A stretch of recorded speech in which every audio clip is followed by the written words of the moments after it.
Hello and welcome to another episode of the HatsOff Podcast by 17 Hats. I'm your host, Amanda Ray, and I am coming to you this week. It's Tuesday, but I'm recording this on Sunday. I'm actually recording it on Mother's Day. So I wanted to give a quick shout out to all the moms out there and say Happy Mother's Day. I hope you had a wonderful Sunday. I'm having a fabulous Sunday with my family. And if you're not a mom, if you're a caregiver, if you're a mom to animals, a mom to, it doesn't matter what you're a mom to or a caregiver to, I hope you're having a fabulous day. And I wanted to talk a little bit about, because it is Mother's Day, about the one thing that us mothers all struggle with, and it is, feeling like we're balancing it all enough, right? Feeling like we're giving each compartment or each component of our life enough time and enough energy, enough love. I hear this from moms all the time. And that, how do you do it? How do we do it? How do we show up for the kids, the husband, the family, the animals, and on top of it, still run a business and be successful in that? Because there's a lot of guilt there a lot of times. Did I miss something with my kids? Am I providing enough stability for my kids? Am I providing enough emotional support for my children? We are constantly, or at least I know I am constantly thinking about, am I enough? Am I giving enough for the people around me? And I do think that this is a trait that all humans deal with, right? Whether you're a mom or not. But I find that especially with women that I speak to, this is something that is always on their mind. So let's talk about being a caregiver, right? Let's talk about being a caregiver, being in a relationship, just work-life balance in general. So I'm going to share some things with you today that I have learned over my past 20 years, right, of owning owning businesses, and being a caregiver to my children, or having a relationship that needs, obviously any relationship needs love, and it needs time and needs attention. Being a caregiver can be emotionally draining. It can be physically draining. It can be emotionally demanding, physically demanding as well. And then you put having a business on top of that. And we all know that your business is emotionally draining and physically draining on the same way. So out of my, let's call it 12 years, my daughter's 12. So out of the 12 years of being a mom and being in a variety of different positions, including this position here at 17 Hats, balancing it all, right? The pressures, the outside pressures, right? So this is pressures from society, from spouses, schools, from the child, inside pressure. So this is pressure you put on yourself, right? Because there's always some sort of mom guilt, especially when you own a business. And then let's talk about social media pressures, right? Social media, I think, has really changed things when it comes to mental health and different things like that, because, humans in general think the grass is always greener on the other side. This person's doing that. This person's doing that. Why can't we do this? Or their child has this and this child has this. Why can't we have that? Right. And so this has become a new struggle. I'm not going to say new, but new when you look at the spans of humanity, of this kind of, I wouldn't say jealousy, but maybe envy, or almost creating another type of guilt that we go through of, am I working hard enough? Did I make the right decision? Should I go back to my 9-to-5 job? Right? Am I doing all of this for nothing? It makes you second guess it, right? And so when we look at all the different pressures that are coming to us, the one thing that I can say that I think has helped me through these 12 years is really just tuning all of that out, especially the social media one. You have to be confident in your journey and where you are at as a human being, where you're at as a caregiver or a mom or in the relationship. You have to realize that Your journey is very different than everybody else's journey, just like their journey is different from everybody else's journey, right? Everybody is on their own journey. Therefore, you cannot compare your journey to somebody else's journey. And I know in the age of social media, it's so easy to compare and think we're all down the same path, but we're not. Everybody is showing up to life with different, their past has given them different thought processes. What they're learning and how they're growing is giving them different perspectives. Traumas in their lives have given them different perspectives. People are going through different, everybody has a struggle, right? To think that, oh, that person's not struggling is just not true in today's society. Everybody has a struggle, whether it's addiction, anxiety, emotional, some sort of financial, right? Relationships, everybody's struggling with something.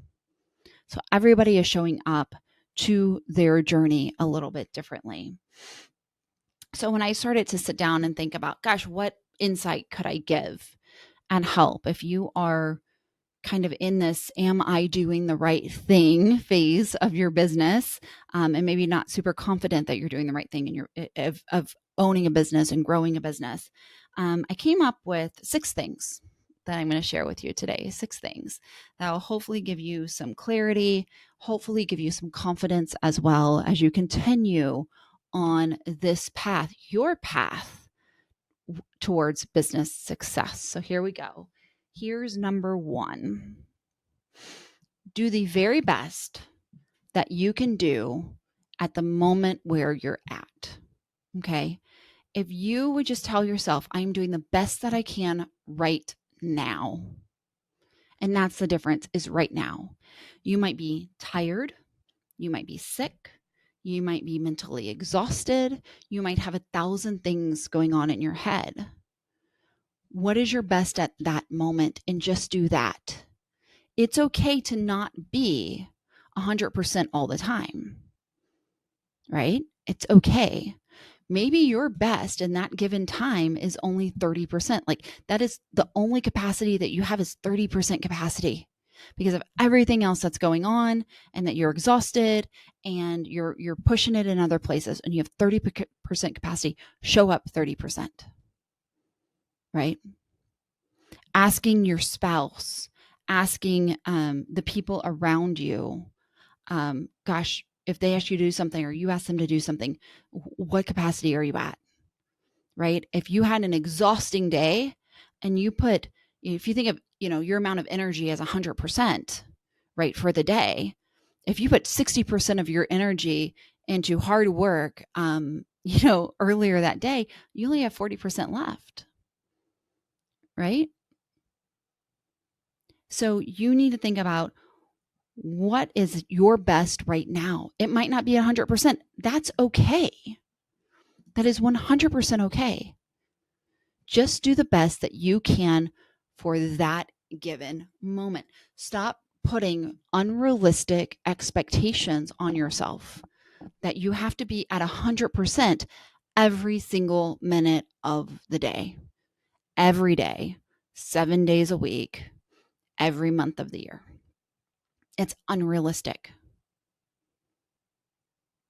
So when you show up, you're like, man, mommy is exhausted from the day.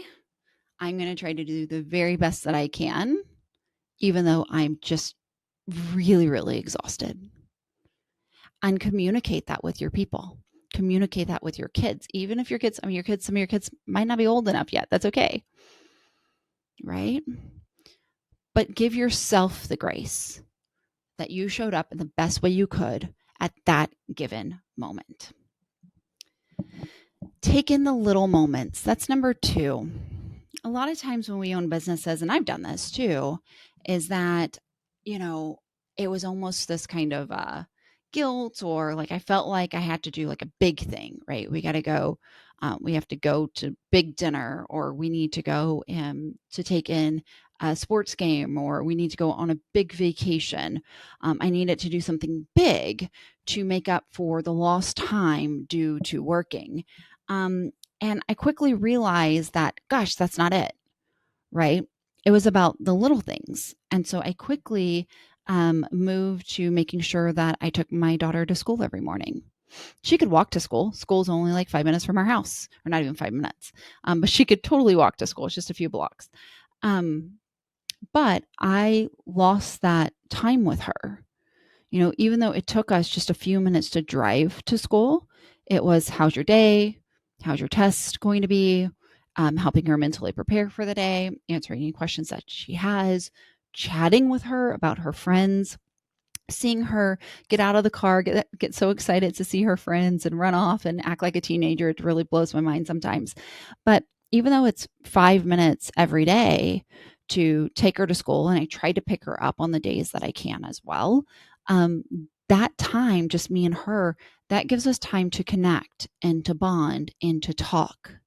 Right. And so I went to a seminar a while back about raising kids, specifically teenagers, and their advice was to show up for your kids. Like, how are you showing up? And I was like, oh, that's such a great question. Right. Are you, putting your phone down? Are you talking to them? How are you showing up? Which I'm going to talk about because that's going to be number 6 on my list as well. But taking in those little times and really making the most of it, right? Before you get in the car, taking the breath, getting in the car, and using that time strategically as bonding time with your kids, going and getting an ice cream with them. So it's all the small things in life, taking a walk around the block, using those times to really connect. So it doesn't have to be anything big, right? You don't have to put that pressure on yourself, but you balance it by finding the smallest times to connect, right? Because kids, they just need to know that you're there. They need to know that you're going to show up for them. So really looking for times of connection as well. My number 3, which is one that I think I should do more. I will tell you that. Should do more. This is something I'm definitely working on. But it is to embrace, all of the different kind of personalities that you have. And somebody's gonna be like, wow, you sound crazy saying you have multi-personalities. But it's true. In the office, you can be the boss, right? You can be the business person. You can be strategic. You can put on that face and wear that hat. But the moment you walk out of those doors, you take a breath, you walk into the house, and you put the mom hat back on, and you become the mom, and you get softer, and you get more relaxed, and you give hugs, and you embrace being the mom, right? So every playing field, I have the book right next to me. If you haven't read it, it's a great book. It's called The Alter Ego. It's by Todd Herman. He calls it the playing fields. So every playing field that you're in, whether you are doing volunteer work, or you're the boss, or maybe you're the employee, or you're the mom, or you're the teenage mom, because it's a whole different hat. You're the partner, right? Each one of those playing fields in life brings out a different you, right? You've only known your mom as the mom, but she had this whole other life. I always think about that too. What was my mom's whole other life other than just being a mom, because she had it? So it's okay to be the mom when you're the mom, and then when you're in the office, go be the boss, right? You have that alter egos. You have those different personas, or just you're tapping into a different part of your personality. And it's okay to do that and allow that to happen and be cognizant of it, right? You're coming out of work. You're leaving that boss mentality behind. You're going into your home. You're softening, right? You're putting the mom hat on. What does that look like, and what does that feel like? And I think it's something that we need to embrace more of. We don't have to be the boss 7 days out of the week, right? 24 hours out of the day. You have to embrace different parts of your personality. The 4th thing, social media is not real life. Just remind yourself of that every once in a while. You see stuff happening on social media and you're like, whoa, I want to do that. Cool. You want to do it. You move on. It's whatever, whatnot. Social media can be very inspiring. It can, but it can also, like we talked a little bit earlier, it can make you think of, grass is greener on the other side, and it doesn't need to be, right? It's really funny because I always say, anybody can take a snapshot, 3 great images, and it looks like their life is amazing. But you open the you open the doors right to the house, you get into the cobwebs of it, and you realize it's not, right? So you have to remember that social media is a facade. People only put up there what people want to see. They're not going to put the real life stuff. And there was a trend a while back ago that was like, let's show the real life. And I still think half of that was fake, right? People are like crying and, they're videoing themselves crying. But it's like, okay, why are you doing this, right? Who actually wants to see this? That's a whole nother rabbit hole. I'll go down another day. But social media is not real life, right? Don't compare yourself to it. Don't compare your kids to it. Don't compare your family to it. Don't compare your business to it. Right? I know people that have a ton of followers on social media, but make zero money. So don't compare your business to it for sure. So just remind yourself that if you feel that envy start to come in, if you feel that jealousy start to come in, if you feel yourself saying, man, I wish I had, or I wish we did, just remind yourself a lot of it is just not real life. Okay. It's a facade. It's one image. You don't know what happened before that image or after that image. Be happy with your life. Be happy with the journey that you're on. Be happy with what you're building. And if you're not happy with it, go change that. Like if you're 100% not happy with what you're doing right now, change it. There's no reason to keep going down a path in which you are completely unhappy with, right? So social media, not real life. And then we'll add to that too. If you're not happy with it, change it, right? Number 5, which I think is one that we don't remind ourselves enough of either, is that the example that you're showing your children, your family, the strength, the perseverance, the grit, the high performance, the courage, the bravery of owning a business is something that they will never learn in school. There's a lot that kids learn in school, don't get me wrong.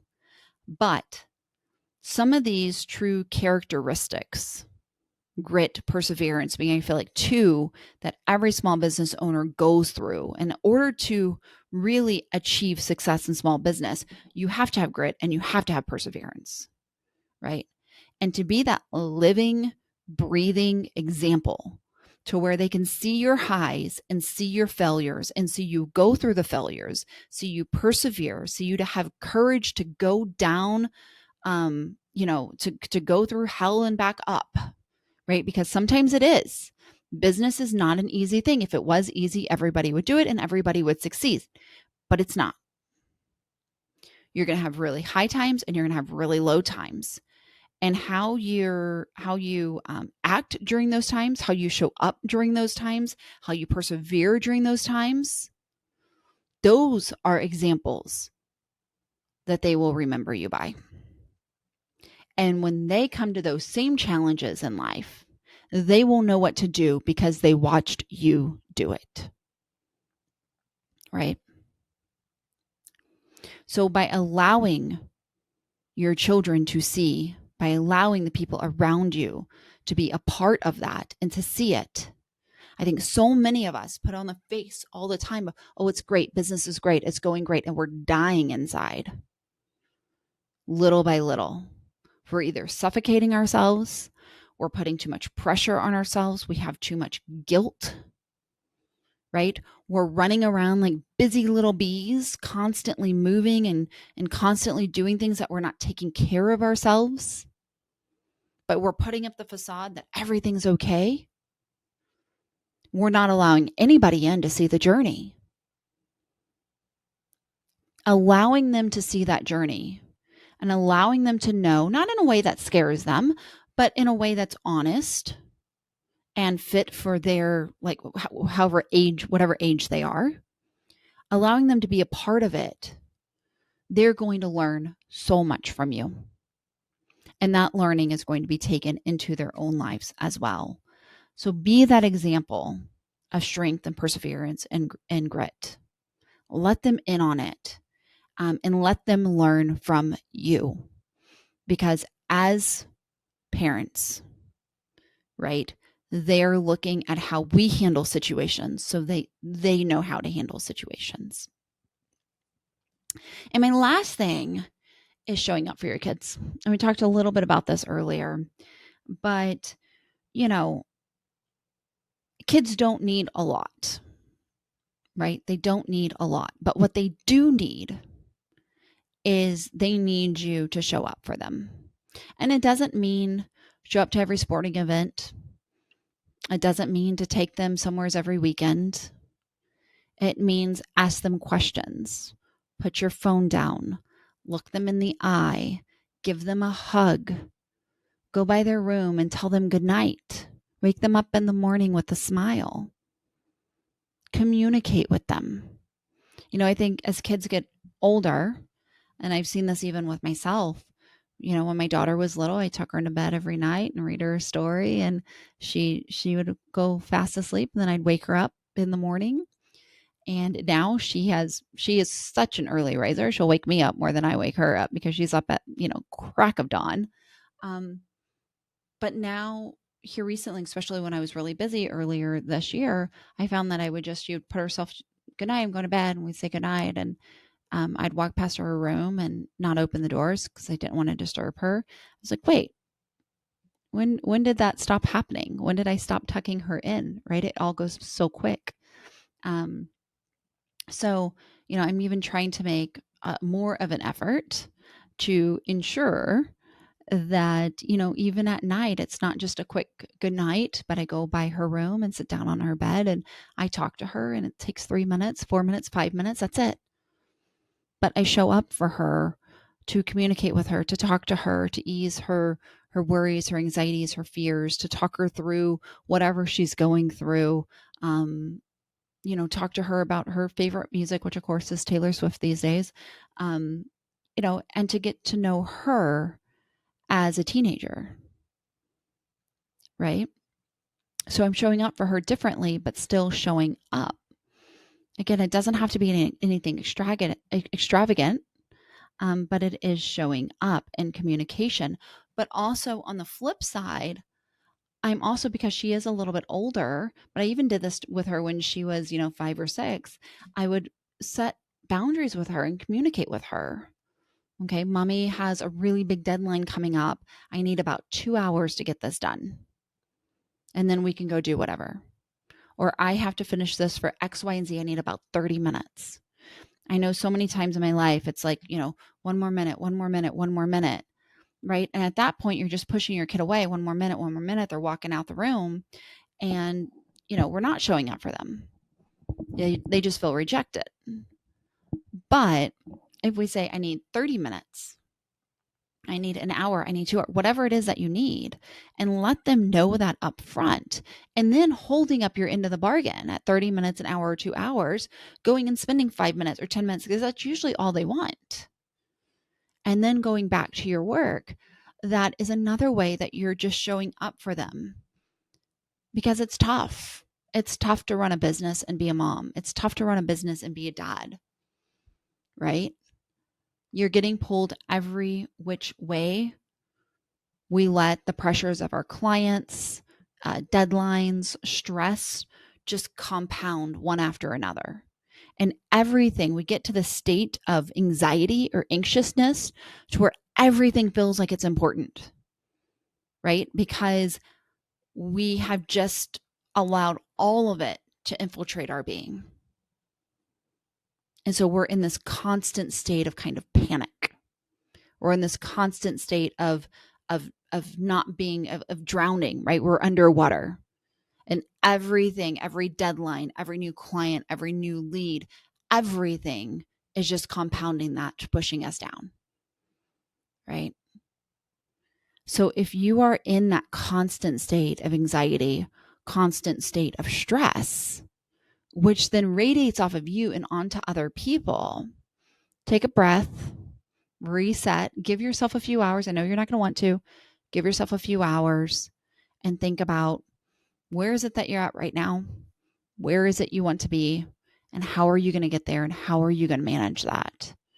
Right? Put in some of those boundaries and really start to think about, what do I need to do now? What can wait later? I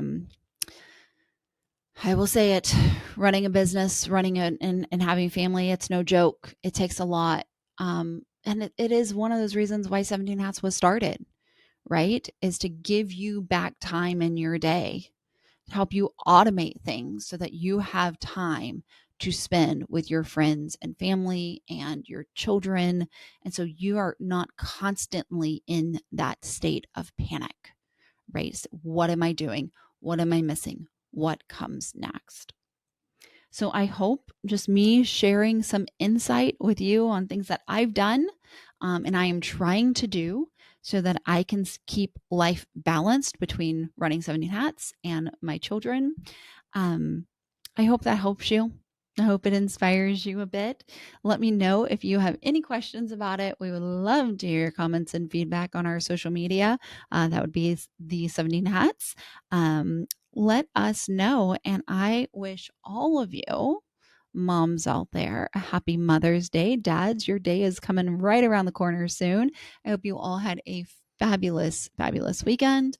And we will chat again next week. Bye, everybody.